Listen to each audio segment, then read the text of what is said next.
नमस्कार, मैं हूं आपके साथ निशु शर्मा और आप देख रहे हैं हमारा खास बुलेटिन हमारा उत्तराखंड। चलिए शुरुआत करेंगे बड़ी खबर के साथ देहरादून से, जहां नई कार्यकारिणी का गठन किया गया है। प्रदेश बीजेपी संगठन में नई कार्यकारिणी का गठन, बड़ी खबर, जहां 19 में से 16 जिलों में पदाधिकारियों की घोषणा हो चुकी है। 16 सांगठनिक जिलों की नई कार्यकारिणी का गठन यहां पर हुआ है। संगठनात्मक मजबूती की दिशा में एक अहम कदम इससे माना जा रहा है। नव नियुक्त पदाधिकारियों को हार्दिक बधाई सीएम की ओर से दी गई है। तो उत्तराखंड में राजनीति चर्चाओं के बीच भारतीय जनता पार्टी ने अपने संगठनात्मक जिलों में पदाधिकारियों की घोषणा कर दी है। बीजेपी यानी कि भारतीय जनता पार्टी के उत्तराखंड में 19 संगठनात्मक जिले हैं, जिसमें से 16 जिलों में बीजेपी ने अपने पदाधिकारी घोषित कर दिए हैं। 3 जिले चमोली, पिथौरागढ़ और बागेश्वर की लिस्ट को फिलहाल रोका गया है। यहाँ पर अभी जिला स्तरीय पदाधिकारी की घोषणा नहीं हुई है। बता दें कि लंबे समय से उत्तराखंड में भारतीय जनता पार्टी की प्रदेश कार्य समिति की घोषणा का इंतजार किया जा रहा है। इससे पहले पार्टी हाईकमान द्वारा प्रदेश में प्रदेश अध्यक्ष के रूप में महेंद्र भट्ट को एक बार फिर से जिम्मेदारी दी गई है। उसके बाद से लगातार प्रदेश में भारतीय जनता पार्टी की प्रदेश कार्यकारिणी और जिला स्तरीय पदाधिकारी की घोषणा का इंतजार किया जा रहा था। ऐसे में इंतजार अब खत्म हुआ है, जहां पर सीएम पुष्कर सिंह धामी की ओर से भी तमाम पदाधिकारियों को अपने आधिकारिक एक्स हैंडल से बधाई दी गई है। सभी पदाधिकारियों को हार्दिक बधाई और अनंत शुभकामनाएं सीएम धामी की ओर से दी गई है। ऐसे में 19 में से 16 जिलों में पदाधिकारी की घोषणा हो गई है। 3 अभी शेष हैं, 3 की लिस्ट अभी रोक दी गई। हालांकि आने वाले समय में यहां पर भी पदाधिकारी की घोषणा होगी। हालांकि कितना समय इसमें लगेगा, इसकी कोई भी आधिकारिक सूचना अब तक नहीं आई है, लेकिन संभावित जल्द ही यहाँ के पदाधिकारियों की घोषणा भी होगी। ऐसे में सीएम पुष्कर सिंह धामी की ओर से भी नई कार्यकारिणी के गठन को लेकर बधाई दी गई है। उन्होंने लिखा है कि 16 संगठनात्मक जिलों के नई कार्यकारिणी का गठन संपन्न हुआ है और ऐसे में हार्दिक बधाई उनकी ओर से दी गई है।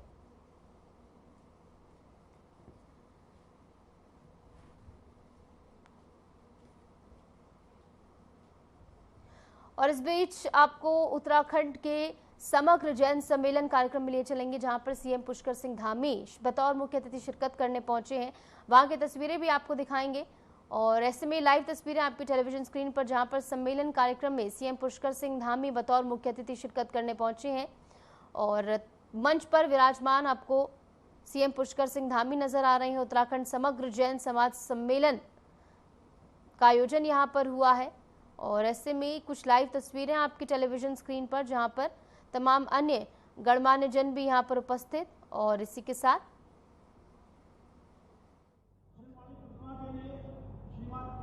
अजीत जी मुख्य संयोजक और अमित जी और के लिए श्री सुरेंद्र जी और श्रीमान साधुराम जी कृपया मंच पर आ जाए। और जैसे कि हमारी जैन समाज की परंपरा है, सबसे पहले तिलक लगाते हैं, पट्टा पहनाते हैं, पट्टा पहना करके चिंतवाणी प्रतिमा अर्पण करते हैं। हाँ, वरिष्ठ उपाध्यक्ष विपिन जी भी आते हैं और आप सभी स्वागत कर रहे हैं। जोरदार तालियां, असली स्वागत तो नीचे के लोग कर रहे हैं। जोरदार स्वागत करें हमारे ऐसे यशस्वी मुख्यमंत्री पुष्कर सिंह धामी जी का। और देखिए पुष्कर कहाँ है? ब्रह्मा जी का मंदिर, और जैन धर्म में भी ब्रह्म को ज्ञान कहा गया है। सिंह शेख, और शेख किसकी सवारी है? दुर्गा की, जिसमें दुर्गा की शक्ति है, जिसमें ब्रह्म का ज्ञान है। और जो धामी है, जो वंश परंपरा से भरे हुए हैं, ऐसे पुष्कर सिंह धामी का इस समग्र जैन समाज के तत्वाधान में हमें स्वागत करते हुए बहुत ही प्रसन्नता की अनुभूति होती है। ऐसे पुष्कर सिंह धामी जी हमारे बीच में एक साधारण किसान परिवार से जुड़े, आरएसएस से आगे बढ़े, भारतीय जनता पार्टी से जुड़े और आज इस प्रदेश के यशस्वी मुख्यमंत्री हैं। और इसी परंपरा को आगे बढ़ाते हुए मैं यहाँ मंच पर आमंत्रित कर रहा हूँ बोलने के लिए, वक्तव्य के लिए। सबसे पहले श्रीमान विनोद चमोली जी, विधायक धर्मपुर विधानसभा, बड़े स्वागत के साथ मैं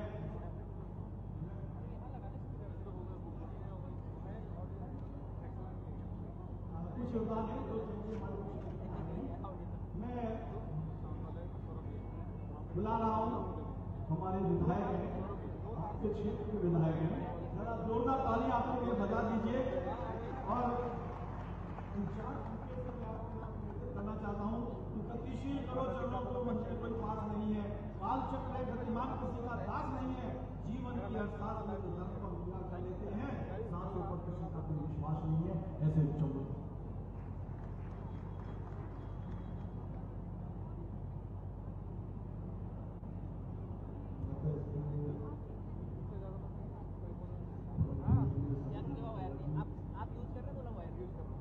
प्रदेश के यशस्वी मुख्यमंत्री श्री पुष्कर सिंह धामी जी, पार्टी के बहुत वरिष्ठ नेता मेरे साथी विधायक आनंद श्री प्रियमदास जी, जैन समाज के मंचासीन सभी पदाधिकारीगण और इस सभागार में बैठे हुए सभी विद्वजन, विधानसभा तो तस्वीरें आपको दिखा रहे थे देहरादून से, जहां पर एक विशेष कार्यक्रम में शिरकत करने सीएम पुष्कर सिंह धामी पहुंचे हैं। चलिए खबरों में आगे बढ़ेंगे। देहरादून स्थित शासकीय आवास पर मुख्यमंत्री पुष्कर सिंह धामी से निरंजन पीठाधीश्वर आचार्य महामंडलेश्वर स्वामी कैलाशानंद गिरी महाराज और अखाड़ा परिषद के अध्यक्ष स्वामी रविंद्रपुरी महाराज ने भेंट की। इस मौके पर सीएम धामी ने उनका स्वागत, अभिनंदन कर आशीर्वाद प्राप्त किया। साथ ही धर्म, संस्कृति और राज्य की आध्यात्मिक उन्नति से जुड़े कई विषयों पर विचार विमर्श भी हुआ।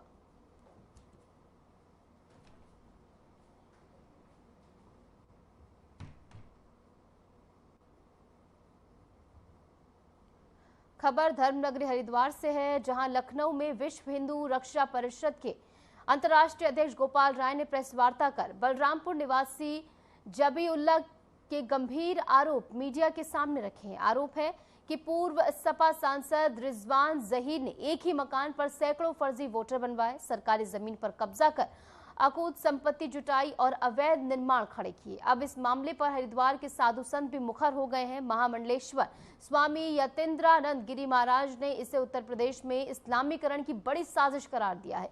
उन्होंने कहा कि देश का विभाजन हिंदू मुस्लिम आधार पर हुआ। मुसलमानों को पाकिस्तान और बांग्लादेश मिला, लेकिन हिंदुओं को ना तो संविधान मिला और ना ही उनके हक। यतीन्द्रानंद गिरी ने साफ कहा कि कुछ सत्ता लोभी ताकतें रोहिंग्या और बांग्लादेशियों को वोटर बनाकर गजवाए हिंद की राह खोलना चाहती है। उन्होंने जोर देकर कहा कि अब समय आ गया है कि सनातन धर्म अपने अस्तित्व की रक्षा के लिए खुलकर मैदान में उतरे और अपने हक हिंदुस्तान में खुद हासिल करे।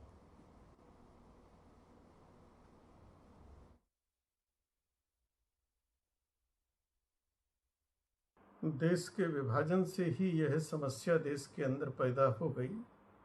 देश का विभाजन हिंदू मुस्लिम के आधार पर किया, किंतु हिंदू समाज के साथ न्याय नहीं किया गया, हिंदू समाज को धोखा दिया गया और मुसलमानों को पाकिस्तान बांग्लादेश मिल गया, लेकिन हिंदुओं को कुछ नहीं मिला।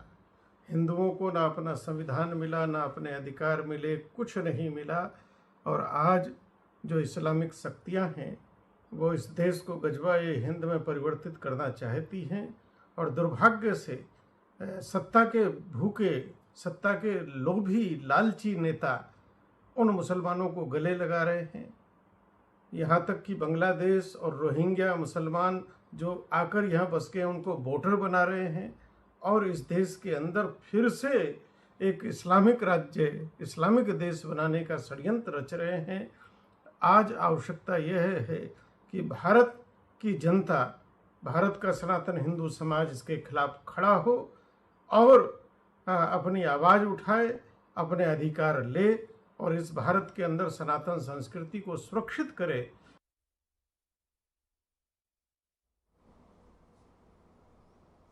आगे बढ़ेंगे। खबर हरिद्वार से है, जहां आज लगने वाले पूर्ण चंद्र ग्रहण का सीधा असर हरिद्वार की धार्मिक परंपराओं और मंदिर व्यवस्था पर दिखाई देगा।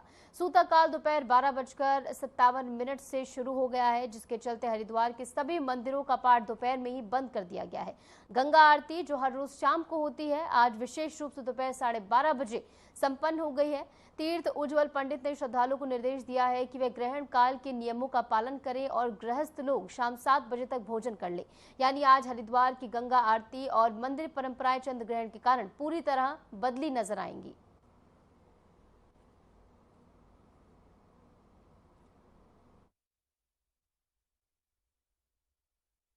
चंद्र ग्रहण पर गृहस्थ लोगों की सबसे बड़ी चिंता है कि वो कितने बजे तक भोजन इत्यादि अर्थात रसोई का कार्य संपन्न कर लें। देखिए 9:57 पर ग्रहण लग रहा है, उससे 9 घंटे पूर्व 12:57 तक सूतक लग जाएगा। लेकिन जो सन्यासी लोग हैं, जो बैरागी लोग हैं, उन लोगों को यह सूतक लग जाता है।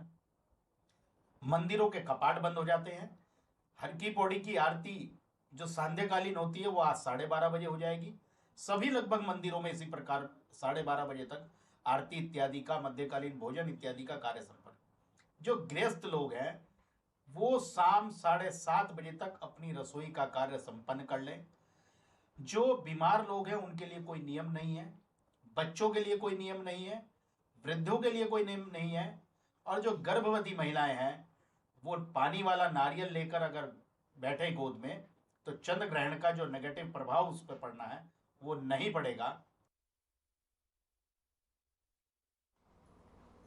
खबर हरिद्वार से है, जहां कांग्रेस उत्तराखंड में संगठन को मजबूत करने और नए सिरे से पदाधिकारियों का चयन करने की कवायद अब तेज हो गई है, जिसके लिए केंद्रीय संगठन की ओर से ऑब्जर्वर नियुक्त किए गए हैं। शनिवार को गुजरात कांग्रेस के पूर्व प्रदेश अध्यक्ष और ऑब्जर्वर जगदीश ठाकुर ने हरिद्वार प्रेस क्लब में प्रेस कॉन्फ्रेंस की। कांग्रेस नेताओं के साथ प्रेस कॉन्फ्रेंस करने पहुंचे जगदीश ठाकुर ने कहा कि कांग्रेस सभी वर्गों के लोगों से राय शुमारी कर पत्र और योग्य कार्यकर्ताओं को दायित्व सौंपेगी।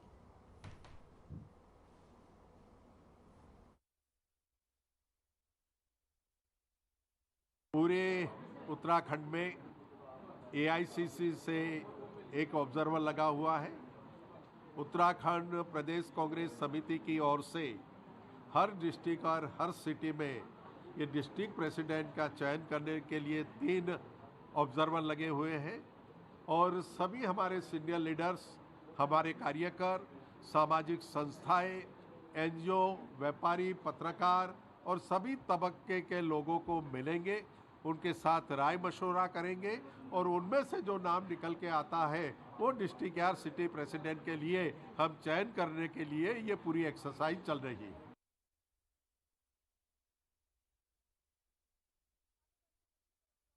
देश के राज्य मंत्री दानिश आजाद अंसारी और उत्तराखंड वक्फ बोर्ड के अध्यक्ष शादाब शम्स का अंसारी वेलफेयर सोसाइटी ने जोरदार स्वागत किया। दानिश आजाद अंसारी, जो अल्पसंख्यक कल्याण हज वक्फ मंत्री हैं, अपनी पहली मंगलौर यात्रा पर आए।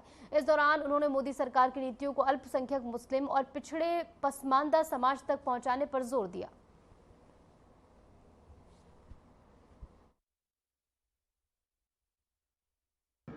देखिए, केंद्र की हमारी मोदी सरकार ईमानदारी से मुस्लिम समाज को, पासमानदा मुसलमानों के उत्थान और तरक्की के लिए काम कर रही है। उनकी शिक्षा, स्वास्थ्य, सुरक्षा, रोजगार, उद्योग, हर तरीके से मुसलमानों का विकास हो, इस नियत के साथ हमारी मोदी सरकार ने काम किया है। उत्तराखंड की हमारी सरकार और उत्तर प्रदेश की सरकार ने हमेशा ईमानदारी से अल्पसंख्यक समाज के बीच में सकारात्मक तरीके से उनकी अच्छी शिक्षा, क्वालिटी ऑफ एजुकेशन पर ध्यान दिया है, उनके एम्प्लॉयमेंट पर ध्यान दिया है, उनके एम्पावरमेंट पर ध्यान दिया है, उनके अपलिफ्टमेंट पर ध्यान दिया है। हमारी जो बहनें हैं उनको एक शिक्षित और अच्छा माहौल समाज में मिले, इस नियत के साथ हमारी मोदी सरकार ने काम किया है। हम सब जानते हैं कि इस वक्त आपदा ने अपना विकराल रूप दिखाया है और बारिशों की वजह से सारी उम्मीद है वो जगह जगह कीचड़ नज़र आ रहा है। तो इसके कुछ इम्पैक्ट इस बार क्लियर में भी देखने के लिए मिले कि ज़्यादा बारिश होने की वजह से व्यवस्थाएं उतनी बेहतर नहीं हो पाई जितनी होनी चाहिए। मेले के अंदर उतनी रौनक नहीं आ पाई, लेकिन उसके बावजूद इंतज़ाम बेहतर हुए हैं। पिछली बार के मुकाबले हैंगर ज़्यादा लगे हैं, जर्मन हैंगरों की संख्या बढ़ाई गई है कि लोगों को बेहतर फैसिलिटीज़ मिल सके, वॉशरूम्स की संख्या बढ़ाई, चीज़ें बेहतर करने की कोशिश लगातार की जा रही है और हमें उम्मीद है आने वाला वक्त और बेहतर होगा।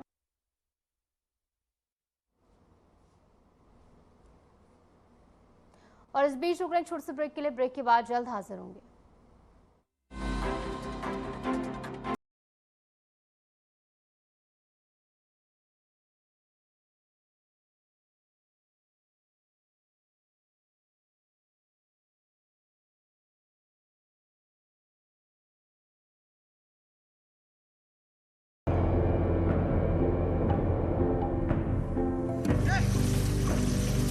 कभी पानी की कमी से सूखते उत्तराखंड के इन खेतों में अब लहलहा रही हैं फसलें। राज्य में सिंचाई की आधुनिक तकनीकी ने खोल दिए हैं किसानों के तरक्की के द्वार। इन सीढ़ीदार खेतों में प्राकृतिक स्रोतों के जरिए पानी पहुंचाना हमेशा चुनौतीपूर्ण रहा है। लेकिन उत्तराखंड सरकार की पहल से सोलर पंप लिफ्ट सिंचाई योजना निर्माण के जरिए पानी को खेतों तक पहुंचाना हो गया है बेहद आसान। लघु सिंचाई परियोजना के तहत सिंचाई के लिए बने सोलर वाटर लिफ्टिंग सिस्टम व अलग अलग तकनीकी से बनाए गए पानी के टैंकों ने पहाड़ की खेती किसानी को दिए हैं नए आयाम। सिंचाई होने से किसान बंजर पड़े खेतों पर नकदी फसलें उगाकर कर रहे हैं लाखों की कमाई। सौर ऊर्जा से चलने वाले पंपिंग सिस्टम से किसानों की बिजली पर निर्भरता भी हो गई है खत्म। सरकार का किसानों की आय दोगुना करने का संकल्प हो रहा है पूरा। हमारे गांव में सोलर लिफ्टिंग पंपिंग योजना शुरू की गई, जहां पर हमारे समस्त गांववासी पुरानी खेती झंगोरा मंडवा और गेहूं मक्की उस पे निर्भर थे। आज इस सोलर पंप लगने से पूरे गांव में सिंचाई पर्याप्त रूप से हुई और हमने यहां पर नकदी फसलों का कार्य शुरू किया, जहां पर हमने शिमला मिर्च, बीन्स और टमाटर लगाने शुरू करे। जिन खेतों पे कुछ नहीं होता था, आज वहां पर नकदी फसलें बहुत अच्छी हो रही है और बहुत अच्छा दाम कमाया। पूरे गांव वालों को बहुत बड़ा फायदा मिला। अब तक सोलर पंप सिस्टम के तहत राज्य भर में 497 जियो और आरसीसी टैंकों का किया गया है निर्माण। स्थानीय संसाधनों के सतत प्रबंधन से उत्पादकता और ग्रामीण समुदाय की आय में वृद्धि करने के लिए प्रतिबद्ध है उत्तराखंड सरकार। सौर ऊर्जा से समृद्ध किसान, समृद्ध प्रदेश।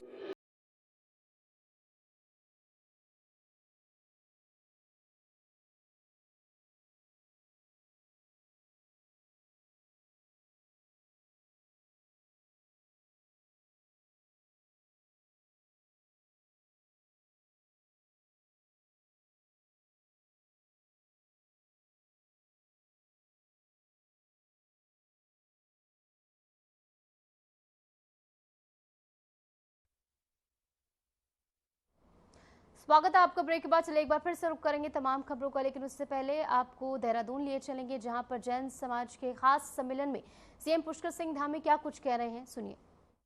कि कितना कठिन उन्होंने अपने जीवन का व्रत लिया है। स्वर्गांचल तीर्थ जीवन आशा अस्पताल उनकी दूरदर्शिता और करुणा के प्रतीक हैं, जो आज भी जन जन को धर्म और सेवा के तत्पर पर आगे बढ़ाने का कार्य कर रहे हैं। मुझे पूरा विश्वास है कि आपके उपदेश आने वाली पीढ़ियों को धर्म, अहिंसा, सत्य और मानवता की दिशा दिखाते रहेंगे। भाइयों बहनों, हमारी संस्कृति और दर्शन में जैन सिद्धांतों का अति विशिष्ट स्थान है।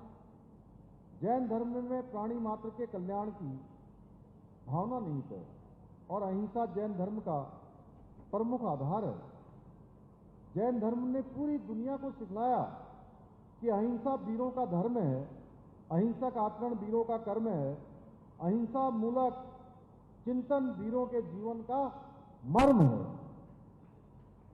जैन समाज ने केवल अहिंसा का पाठ ही नहीं पढ़ाया, बल्कि संगठित कैसे रहा जाता है और संगठन में कितनी महान शक्ति है और संगठन से कोई भी असाध्य कार्य भी साध्य बनाया जा सकता है, इसका भी बोध पूरी दुनिया को जैन समाज ने करवाया है।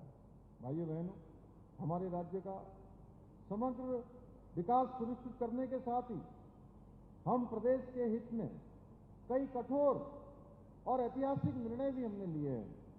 हमने जहां एक और देश में सबसे पहले समान नागरिक संहिता को लागू करने का ऐतिहासिक कार्य भी देवभूमि उत्तराखंड में किया है, वहीं देश का सबसे प्रभावी नकल कानून भी लागू किया है, जिसका परिणाम है पिछले 4 वर्षों में 25,000 से अधिक युवाओं ने सरकारी नौकरियां पाने में सफलता प्राप्त की है और एक में भी नकल का कोई प्रकरण नहीं आया है। नकल एक ऐसी समस्या बन गया था कि कोई परीक्षा होती थी और उस परीक्षा का रिजल्ट आने से पहले ही कुछ न कुछ ऐसा हो जाता था कि पेपर लीक हो गया, इसमें नकल हो गई, इसमें क्वेश्चन बैंक लीक हो गया, इसमें बड़े पैमाने पर भ्रष्टाचार हो गया और वो सारी की सारी परीक्षाएं और वो परीक्षा नकल की भेंट चढ़ जाया करती थी, भ्रष्टाचार की भेंट चढ़ जाया करती थी। भाइयों बहनों, एक पृथक राज्य की परिकल्पना में हमारे प्रदेश की डेमोग्राफी संरक्षित रखने की भी चिंता शामिल थी। जब ये प्रदेश बन रहा था, देवभूमि उत्तराखंड इसका मूल स्वरूप बना रहे, ये हमारा संकल्प है और इस संकल्प को लेकर हम आगे बढ़ रहे हैं। हमारी सरकार देवभूमि उत्तराखंड की डेमोग्राफी को बचाए रखने के लिए पूरी तरह से प्रतिबद्ध होकर निरंतरता से कार्य कर रही है। हमने जहां एक और प्रदेश में सख्त धर्मांतरण विरोधी कानून और दंगा विरोधी कानूनों को लागू किया है, वहीं हमने लैंड जिहाद, लव जिहाद और थूक जिहाद जैसी घृणित मानसिकताओं के खिलाफ भी कठोर कार्रवाई सुनिश्चित की है। हमने प्रदेश में लैंड जिहाद पर कड़ी कार्रवाई करते हुए 9000 एकड़ से भी अधिक सरकारी भूमि को लैंड जिहादियों से मुक्त कराया है और एक अभियान चलाया है। अभियान हमारा अभी निरंतर चलने वाला है। इसके साथ ही करीब 250 से अधिक अवैध रूप से चलने वाले मदरसों को सील करने के साथ ही 550 से अधिक अवैध संरचनाओं को भी हटाया है। इतना ही नहीं, हाल ही में हमारी सरकार ने राज्य में नया कानून लागू कर मदरसा बोर्ड को भी समाप्त करने का निर्णय लिया है। इस कानून के लागू होने के पश्चात 1 जुलाई 2026 के बाद उत्तराखंड में केवल वही मदरसे संचालित हो पाएंगे जिनमें हमारे सरकारी बोर्ड द्वारा निर्धारित पाठ्यक्रम पढ़ाया जाएगा। इतना ही नहीं, अभी जिसके बारे में मेरे से पहले बोलने वाले वक्ताओं ने बताया कि हम अल्पसंख्यक शिक्षा का जो प्राधिकरण बनाने जा रहे हैं, उस प्राधिकरण के अंतर्गत और जो हम अभी शिक्षा का अल्पसंख्यक शिक्षा का सुधार का विधेयक लेकर आए हैं, पहले अल्पसंख्यक शिक्षा में मिलने वाला अनुदान केवल एक समुदाय को मिलता था। भाइयों, हमने अब उसमें, मुझे यहाँ बताते हुए खुशी हो रही है कि हमने उसमें जैन समाज को भी रखा है, सिख समाज को भी रखा है, फारसी समाज को भी रखा है, बौद्ध को भी रखा है और ईसाइयों को भी रखा है। यानी कि उसका लाभ अब जितने जो हमारा अल्पसंख्यक समाज जिसको माना जाता है, उन सभी को उसका लाभ मिलेगा इस एक्ट के हमारे लागू हो जाने के बाद। इसके अतिरिक्त हमारी सरकार राज्य में सनातन संस्कृति को बदनाम करने वाले पाखंडियों के विरुद्ध भी ऑपरेशन कालनेमी के माध्यम से हमने सख्त कार्रवाई हम इसके पर भी कर रहे हैं और हजारों ऐसे कालनेमी आज पुलिस की गिरफ्त में आए हैं। मुझे बताया गया कि आपने सरकार से अपेक्षा रखी है अभी कि राज्य में जैन कल्याण बोर्ड का गठन किया जाए, जिसमें संपूर्ण जैन समाज को एक प्लेटफॉर्म पर लाया जा सके। मैं आप सभी को विश्वास दिलाता हूं, अल्पसंख्यक कल्याण। तो देहरादून से आप सुन रहे थे सीएम पुष्कर सिंह धामी को और फिलहाल के लिए हमारे इस खास बुलेटिन में इतना ही। नमस्कार।